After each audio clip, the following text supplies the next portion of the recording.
Graça e a paz do Senhor Jesus, meu querido, minha querida. Nós vamos dar continuidade ao nosso estudo a respeito dos 10 mandamentos. Então nós vamos hoje falar um pouco acerca do 7º mandamento. Êxodo 20, versículo 14 diz: não adulterarás. Êxodo 20, versículo 14. Meu querido, minha querida, nós vivemos em uma época de bastante relativismo e é fácil de encontrarmos pessoas tentando relativizar esse mandamento, tentando fazer com que ele possa ser moldado, mudado até de acordo com a sua perspectiva, de acordo com a sua ideia. No entanto, meus irmãos, nós não temos o direito de assim agir. Os mandamentos que se encontram em Êxodo 20, os mandamentos do Senhor, os seus conteúdos, eles não podem ser relativizados. O adulterarás, ele sempre será pecado. Então, deve ser obedecido em sua íntegra. Mas vai além da mera traição conjugal, como nós vamos ver. Esse mandamento fala muito mais além do meramente trair o cônjuge. O que proíbe então o 7º mandamento? O 7º mandamento, ele é uma proteção para uma vida pura, para uma vida de pureza. Então, uma vida pura no que diz respeito a todo o contexto da sexualidade, a todo o contexto da vida a dois, da vida conjugal. Vejamos algumas práticas que são claramente proibidas pelo 7º mandamento. A prática da fornicação não é uma expressão muito comum para os nossos dias, eu sei, mas é uma expressão bíblica, por isso nós vamos estar utilizando-a. E o que era fornicação? Para a ética cristã, fornicação é entendida como uma atividade sexual por pessoas heterossexuais fora do contexto do casamento. Toda atividade sexual por pessoas heterossexuais fora do contexto do casamento é fornicação. Veja o que diz 1 Tessalonicenses 4, versículo 1 ao versículo 8. Quanto mais, irmãos, já os instruímos acerca de como viver, a fim de agradar a Deus, e de fato, assim vocês estão procedendo. Agora lhes pedimos e exortamos o Senhor Jesus que cresçam nisso cada vez mais, pois vocês conhecem os mandamentos que lhes demos pela autoridade do Senhor Jesus. A vontade de Deus é que vocês sejam santificados, abstenham-se da imoralidade sexual. Cada um saiba como controlar o seu próprio corpo, de maneira santa e honrosa, não dominado pela paixão de desejos desenfreados, como os pagãos que desconhecem a Deus. Neste assunto, ninguém prejudique seu irmão, nem dele se aproveite. O Senhor castigará todas essas práticas, como já lhes dissemos e asseguramos, porque Deus não nos chamou para a impureza, mas para a santidade. Portanto, aquele que rejeita estas coisas não está rejeitando o homem, mas a Deus, que lhes dá o seu Espírito Santo. Veja o versículo 3 que diz: abstenham-se da imoralidade. Essa imoralidade aqui, imoralidade sexual aqui, do grego ela é porneia, impureza na tradução Almeida Revista Atualizada, que é aquilo que nós entendemos, ou melhor, prostituição, na Almeida Revista e Atualizada. Não prostituição como nós entendemos de um indivíduo ter a prática do ato sexual em troca de dinheiro, mas a prostituição nesta perspectiva aqui, da atitude de ter relações sexuais com alguém que não é o cônjuge. Mas é noivo, é noiva, é namorado. Biblicamente, se tiver relação sexual, ainda não é cônjuge, ainda não é casado, é fornicação, certo? É pecado, está infringindo o 7º mandamento. O versículo 7, queridos, enfatiza que Deus nos chamou para vivermos uma vida de santidade. E isso inclui, evidentemente, a área sexual. É claro que sexo é uma coisa boa, é uma coisa maravilhosa, é uma coisa linda, é algo bom, mas dentro do contexto do casamento.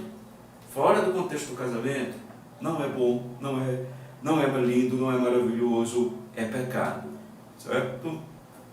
Além da fornicação, adultério, evidentemente, propriamente o texto é explícito quanto a isso, né? As demais questões nós estamos ampliando, contextualizando, né, para entendermos esse mandamento como uma proteção para uma vida de pureza. O adultério, querido, é a quebra, a alteração, a falsificação da proposta, propositadamente, né?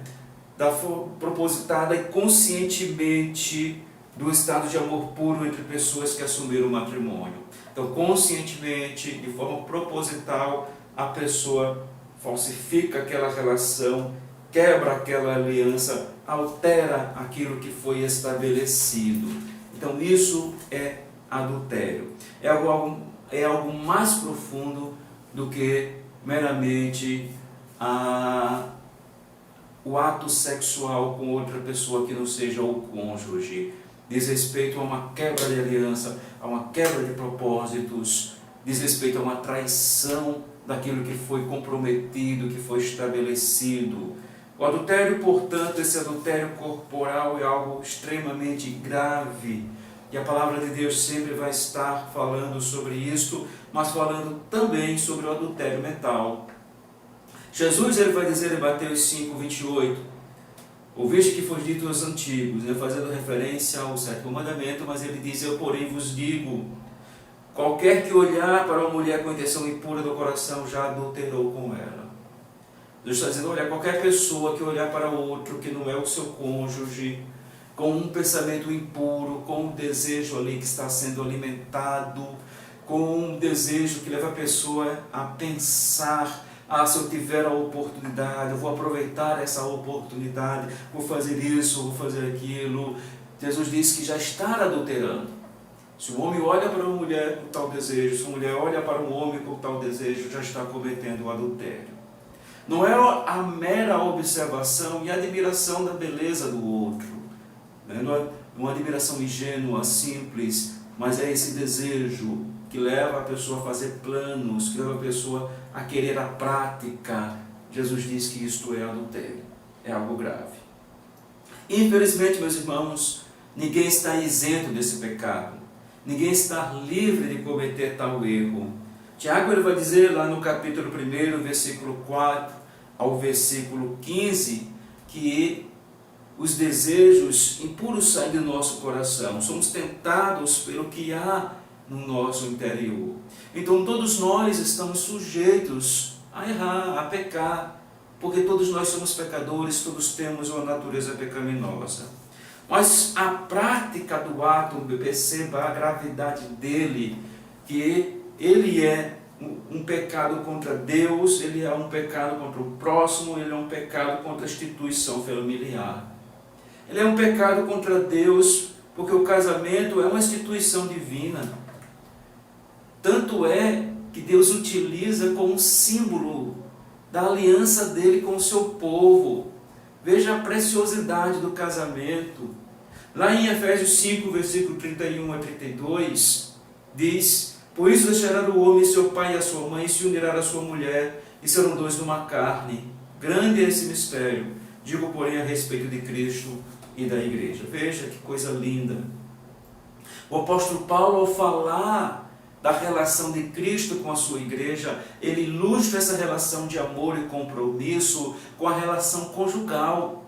E ele fala, portanto, da relação conjugal de uma forma muito bela, mostrando que o amor que o marido deve ter à sua esposa deve ser semelhante ao amor que Cristo tem à sua igreja, mostrando que o comprometimento que a esposa deve ter com o seu marido deve ser semelhante ao comprometimento que a igreja deve ter a Cristo Jesus, e que, portanto, ele utiliza a relação conjugal para ilustrar essa relação de Cristo com a igreja, e que, portanto, uma traição desse relacionamento é uma traição a Deus, uma vez que Deus instituiu o relacionamento a dois, o relacionamento conjugal.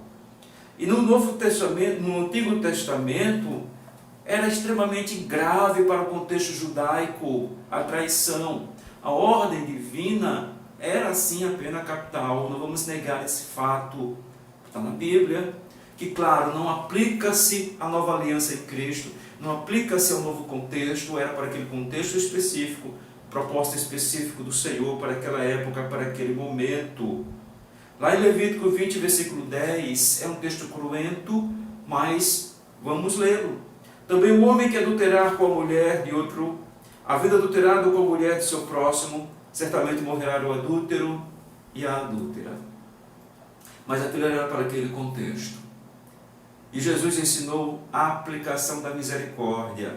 Lembra do texto ali da mulher adúltera que foi flagrada por pessoas que na verdade não queriam cumprir a lei, mas queriam pegar Jesus Cristo em algum erro, hipócritas, que não levaram o homem e a mulher diante de Jesus, apenas a mulher, e Jesus mostra que deveriam condená-la se eles também não tivessem nenhum pecado.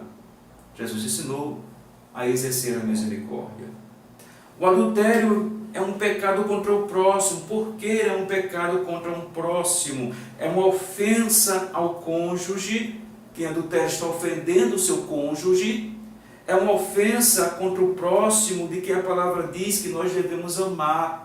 Quem adultera está prejudicando a si, está prejudicando o seu cônjuge, está prejudicando aquela pessoa com quem está adulterando, e o cônjuge daquela pessoa, a família daquela pessoa, está pecando contra aquela pessoa. Como pode-se dizer que alguém está amando o seu próximo, quando as suas ações, as suas atitudes estão destruindo o relacionamento, está destruindo famílias? Então como pode dizer que era amor aí? É complicado, não é não? O adultério é um pecado contra a família, uma vez que é uma instituição divina, a família, o núcleo familiar aí. Então, o adultério é uma ofensa a essa instituição que Deus criou. E nós sabemos que o adultério normalmente acaba em divórcio. O divórcio ele era uma exceção permitida, mas não é a saída mais nobre, mas não é a saída que mais glorifica o Senhor, vamos dizer assim. A saída que mais glorifica o Senhor é o perdão, é a restauração do relacionamento matrimonial, ainda que alguns contextos culturais possa estar ridicularizando quem perdoa, mas este é um preceito divino para aqueles que podem, desejam pôr em prática, estará glorificando a Deus. O sétimo mandamento proíbe também a poligamia, meu querido, minha querida. Poligamia, uma prática muito presente no mundo antigo. Os homens que tinham várias esposas, mas percebam que era uma questão cultural. Deus não estabeleceu um casamento entre um homem e várias mulheres, ou uma mulher e vários homens, mas entre um homem e uma mulher. Então você vê lá em Gênesis 2, versículo 21 ao 24, quando o casamento foi estabelecido, Deus deu uma mulher para o homem.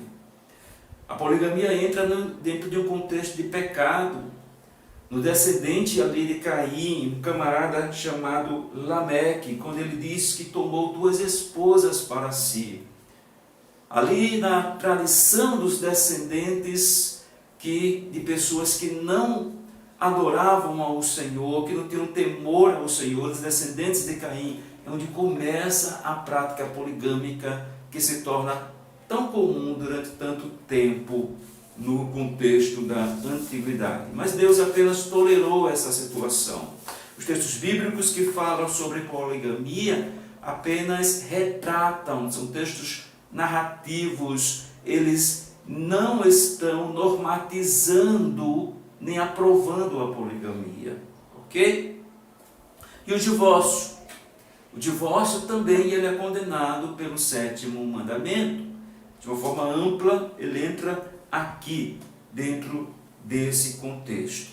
E queridos e queridas, temos 2 textos para falar acerca do divórcio. É uma questão complexa, que requer muita discussão, muita sensibilidade, muita cautela, mas de uma forma um tanto rápida, não vamos passar por esse assunto, falamos de Mateus 5, versículo 31 a 32, e depois de 1 Coríntios, capítulo 7, versículo 12 ao versículo 17. Mateus 5, versículo 31 a 32 é um texto bem conhecido, em que é dito o seguinte: foi dito, aquele que se divorciar de sua mulher deverá dar-lhe certidão de divórcio. Mas eu lhes digo que todo aquele que se divorciar de sua mulher, exceto por imoralidade sexual, faz com que ela se torne adúltera. E quem se casar com mulher divorciada estará cometendo adultério. Perceba, primeiramente temos que entender que há uma questão histórica ali.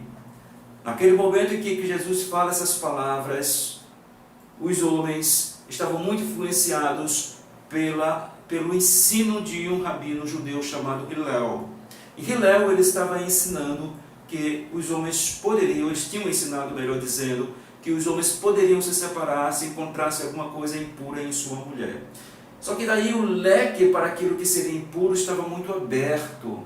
Seja ações comportamentais que não lhes agradassem, seja mesmo atitudes com relação ao desleixo ou com cuidado com a casa, se eles considerassem como sendo impuro, eles se sentiam justificados em se separar de sua mulher e dar carta de divórcio. E recobrando aquilo que foi realizado no passado, Jesus diz, olha, Moisés ele permitiu dar carta de divórcio por causa da dureza dos vossos corações. E é literalmente dos corações dos homens, dos elementos do sexo masculino. Mas que essa não era a vontade de Deus. A vontade de Deus é que haja restauração para o relacionamento.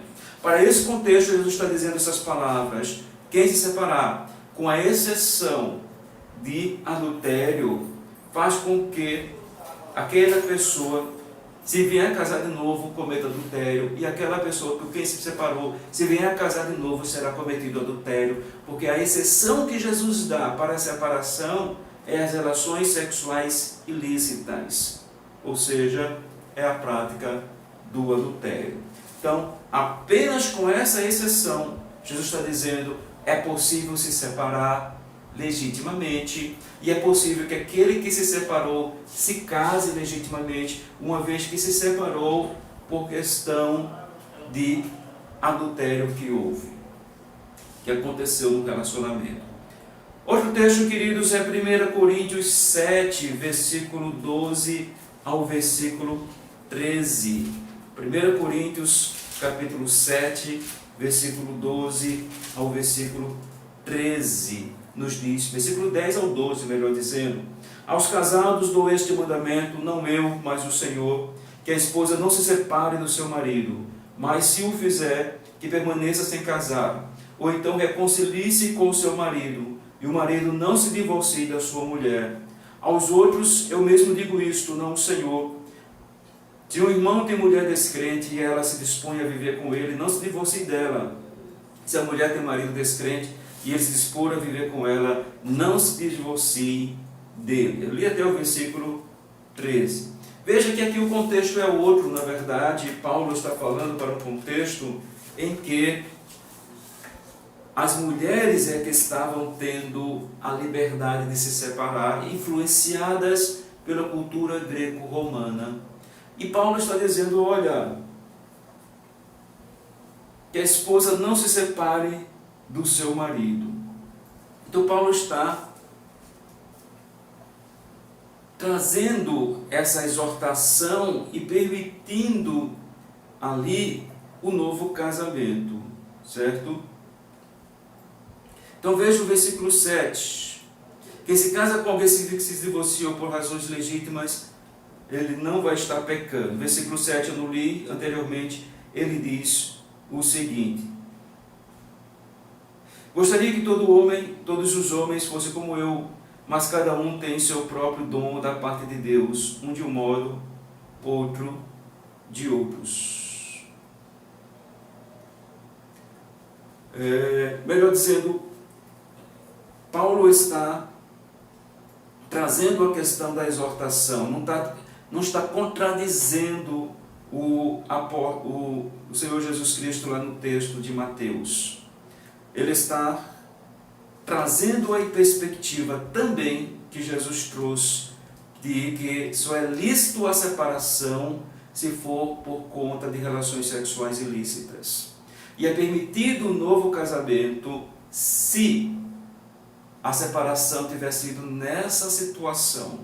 Peca quem se separa sem ser por causa de adultério, e peca quem se casa novamente com alguém que se separou de forma leviana, que é o que estava acontecendo no contexto ali de 1 Coríntios capítulo 7, e que as mulheres estavam simplesmente se divorciando dos seus maridos. Então, sem ter sido por causa de adultério. É esse aqui o que eu estava querendo lembrar, que eu estava querendo pegar aqui, né, para não fugir do raciocínio. Então, meu querido e minha querida, ainda nessa continuação do capítulo 7, nós vemos no versículo 15 a separação por incompatibilidade de fé, uma outra exceção aqui trazida pelo apóstolo Paulo. Diz: todavia, se o descrente separasse, que se separe, em tais casos o irmão ou irmã não fica debaixo da escravidão. Deus nos chamou para vivermos em paz. Ok? Ele está dizendo que o casal ali, um é convertido, um é crente, o outro não é, e aquele que não é crente quer se separar. Ele diz: o irmão pode ficar tranquilo, ou a irmã pode ficar tranquila, porque afinal de contas Deus não nos chamou para a servidão, Deus não nos chamou para estar debaixo da escravidão. Se essa pessoa quer se separar, então o servo ou a serva do Senhor, tendo o seu comportamento de acordo com a palavra de Deus, pode ficar tranquilo quanto a isso. É a outra parte que está querendo se separar, em virtude da pessoa ter sido convertida e quer servir ao Senhor Jesus Cristo. Ainda, meus irmãos, é importante que se diga que o casamento no Senhor, estabelecido pelo Senhor, ele deve ser para toda a vida. Esse é o propósito divino. E tal casamento deve ser fonte de alegria, de felicidade, de prazer, de harmonia, de aliança de propósitos em toda circunstância. Porém, há situações em que isso não mais é uma realidade, que isso não mais é um fato, em que isso não mais acontece, e esse casamento já deixou de existir dentro do propósito divino para o casamento. Um dos temas mais comentados dos nossos dias, e aqui eu me sinto no dever de dar meu posicionamento a esse respeito, é o tema da violência doméstica. Ao meu entender, a violência doméstica é uma exceção daquilo que o apóstolo Paulo está falando. Se o indivíduo ele maltrata a sua esposa, ele age com violência física, verbal, psicológica, patrimonial para com a sua esposa, vivendo a fé em Cristo Jesus. É uma incompatibilidade de fé, como é apresentado aqui em 1 Coríntios 7, versículo 15. Esse casamento não mais existe. Essa pessoa já se separou. Então, a irmã ela não deve se submeter a tal condição de estar vivendo com alguém que lhe está causando violência física. Pelo contrário, separe-se, denuncie a polícia, analise o seu contexto, denuncie a polícia, pois tal atitude é crime e a igreja não pode ser conivente com tal procedimento. A atitude da irmã deve ser de denunciar e se separar de quem está praticando violência doméstica contra ela. Então, meus queridos, infelizmente, o que acontece com muita frequência são os divórcios. Mas entendamos que o divórcio é algo que desagrada a Deus, a não ser quando há essas exceções que nós acabamos de citar. E para aqueles que se divorciaram, Deus permite um novo casamento, uma vez que não se divorciou, uma vez que tenha se divorciado por causa de relação sexual ilícita, por causa de adultério que houvera sido cometido. Então o novo casamento estará aí permitido biblicamente. Novo casamento não é apenas conveniente, mas é bíblico, é necessário. Assim como os solteiros têm suas necessidades, os que já foram casados também têm, de companheirismo, de ter alguém para compartilhar as suas alegrias. de satisfação sexual. Então tudo isso também é necessário para a vida, e seria demasiadamente opressor a pessoa viver a sua vida ali sozinho, quando ela foi a pessoa que foi traída. A palavra de Deus nos diz que o jugo de Jesus é leve, não é pesado. Então já imaginou um casal, uma pessoa que se separou por conta de que houve adultério do seu relacionamento com 20 anos, 25 anos, 30 anos de idade, vai permanecer a sua vida inteira sozinho? Iria ficar em sofrimento, não é? Então, não é essa a vontade de Deus. A vontade de Deus é que possa voltar a ter uma vida onde haja a satisfação dessas necessidades humanas.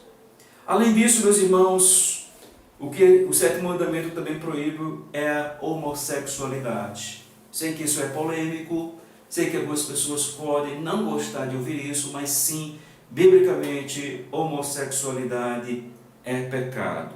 E os textos bíblicos são muito claros quanto a isso. Levítico 18, 22 nos diz: com o homem não te deitarás como se fosse homem. É abominação, dizendo especificamente para os homens. Indo para o Novo Testamento, Romanos 1, 26 a 27, Paulo é muito taxativo.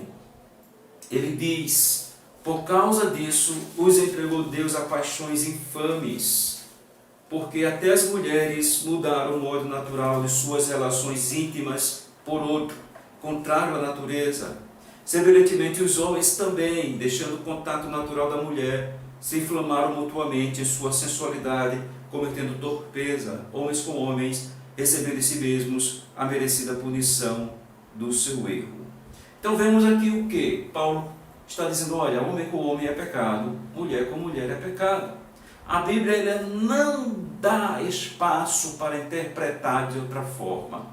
Qualquer outro tipo de interpretação será uma distorção exegética do texto bíblico. A exegese pura e simples sobre os pressupostos da interpretação histórico-gramatical é de que homem se relacionando com homem é pecado, mulher se relacionando com mulher é pecado.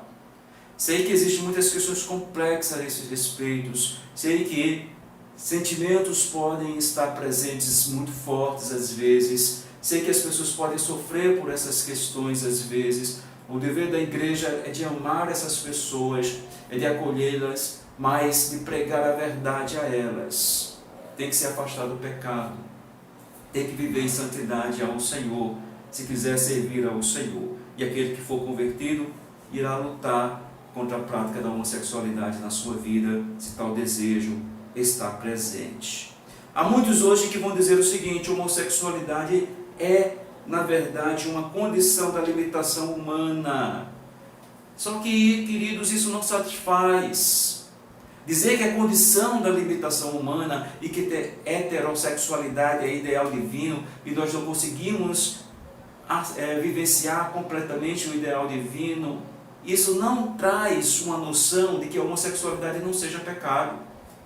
Apenas mostra que o ser humano é pecador, é falho, certo? Mas não traz uma desculpa para dizer que não seja pecado.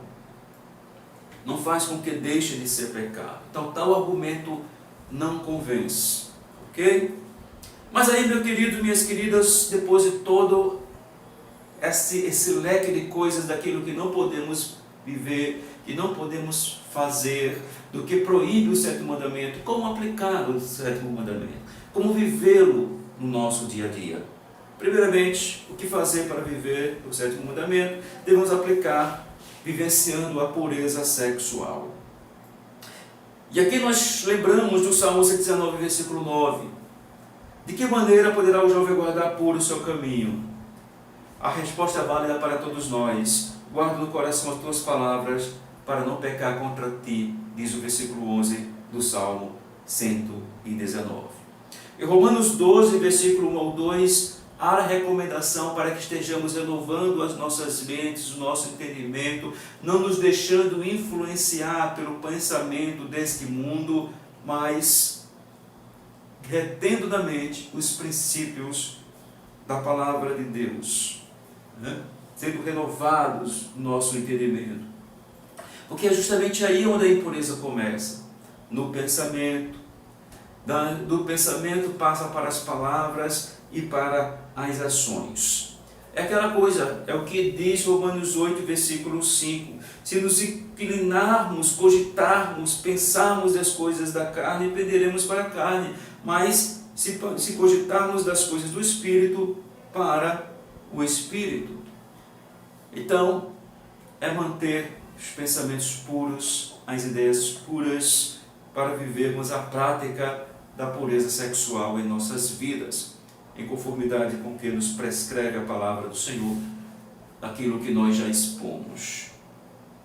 Viver a bênção do matrimônio, queridos. O casamento é algo maravilhoso, é uma proteção divina para que não tenhamos uma vida lasciva. O sexo dentro do casamento é uma bênção de Deus, é algo maravilhoso para a realização conjugal, para a felicidade, para a alegria conjugal.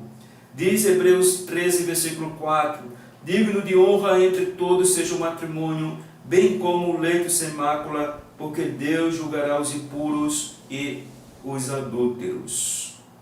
Portanto, queridos, deve haver pureza dentro do matrimônio.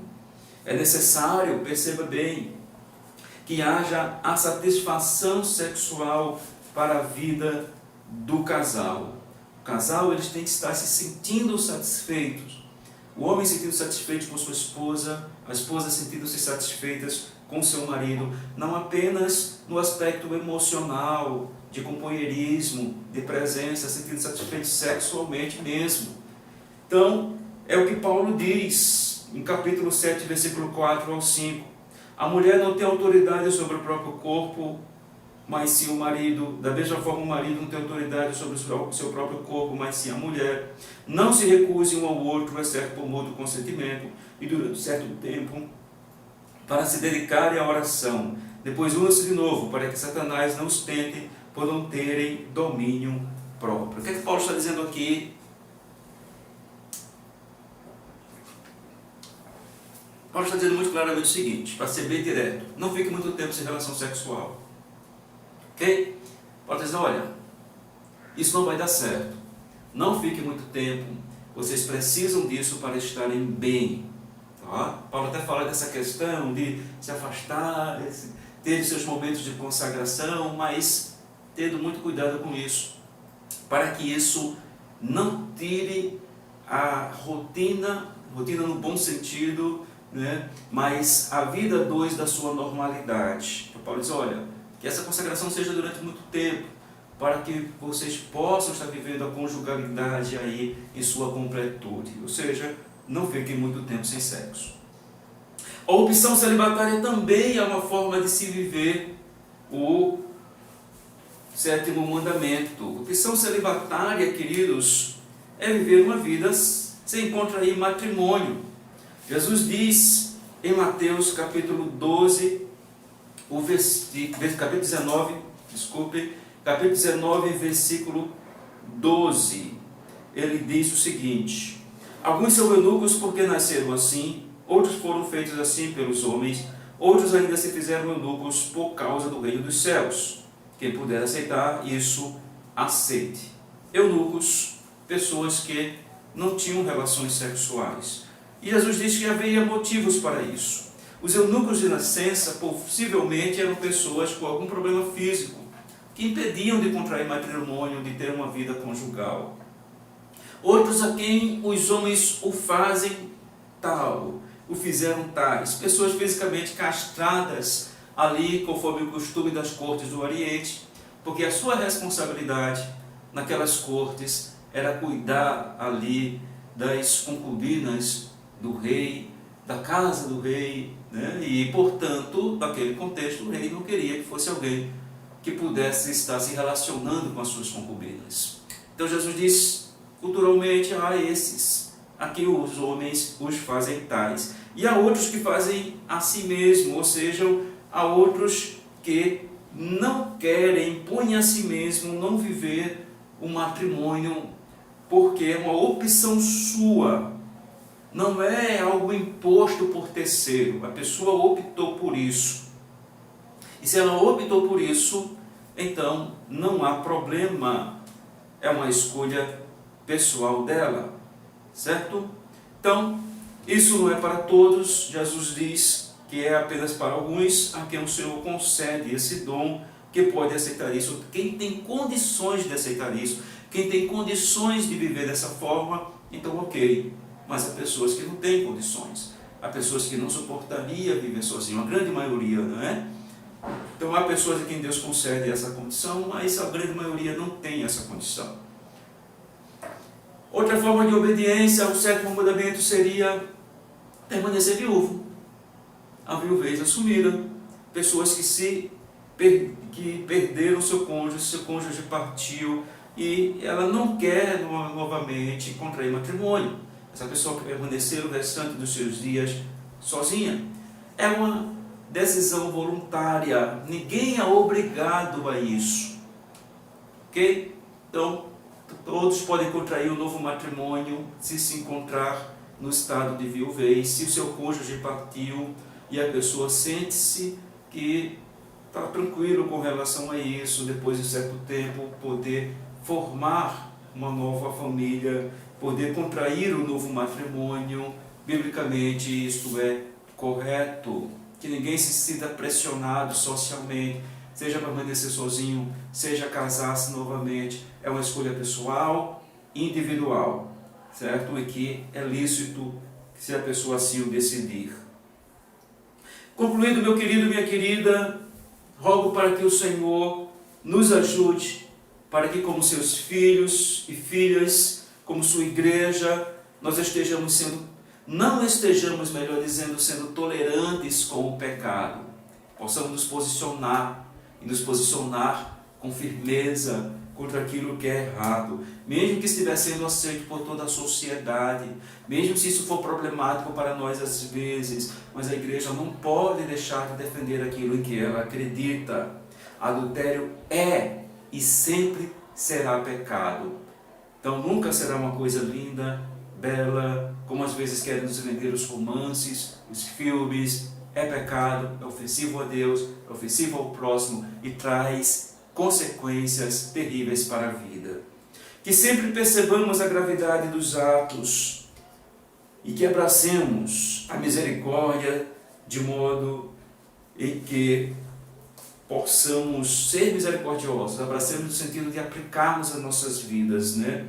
Para aquelas pessoas que se arrependeram, pecaram, erraram, caíram, cometeram adultério, mas se arrependeram, que nós possamos não passar a mão por cima do pecado, não minimizar o pecado, mas abraçar aquele que está arrependido e dizer: eu também sou falho, eu também sou pecador, assim como você, eu também poderia ter cometido o mesmo erro.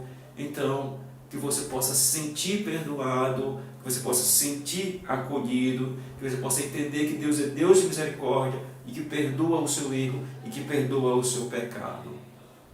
E esse deve ser o nosso posicionamento como cristãos. Que Deus te abençoe, meu irmão, que Deus te dê graça, que Deus nos capacite a cada dia a viver os seus santos mandamentos, em nome de Jesus. Um grande abraço.